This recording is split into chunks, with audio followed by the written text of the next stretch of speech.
ထိုင်းမှာနေနေတာကြာပြီထိုင်းစကားပြောရမှာကြောက်နေတော့မလားဒါဆိုရင်တော့ထိုင်းပြီးနဲ့တရကိုတတိချာချာလေ့လာဖို့လိုအပ်မယ်နော်ပြီးနဲ့တရပေါက်ဆက်ပုံကိုတတိချာချာသိထားတယ်ဆိုလို့ရှိရင်ထိုင်းစကားပြောတာအလိုလိုတက်လာမှာသိချပါတယ်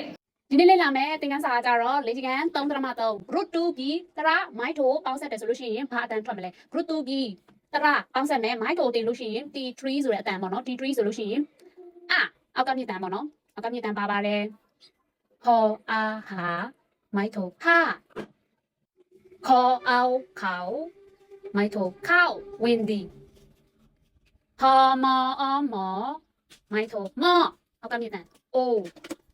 ခေါ်အိုင်မိုင်းမလိုင်းခိုင်ဒါအိုင်မိုင်းမလိုင်းလို့မဆိုဘဲနဲ့ခေါ်အိုင်ခိုင်မိုင်းထိုခိုင်အပြာစောဦးစုမိုင်းထိုစု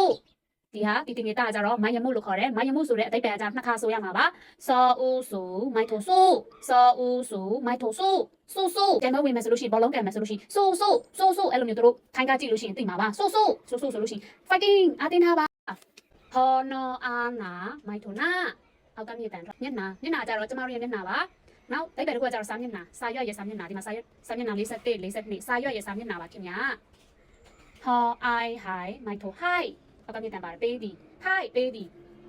ထိုင်းစကားကိုအလွယ်ဆုံးနဲ့အမြန်ဆုံးပြောတတ်အောင်ခြေခံကနေစပြီးတော့မျှဝေပေးမှာမို့လို့ဒီဗီဒီယိုကို like and share လုပ်တော့လို့ရပါတယ်နောက်ဗီဒီယိုမှာရင်းမျှဝေပေးတာကြည့်ရဖို့အတွက်ရက်တော့ကို follow ခဲ့ပါနောက်ဗီဒီယိုမှာပြန်လည်ဆောင်ကြပါ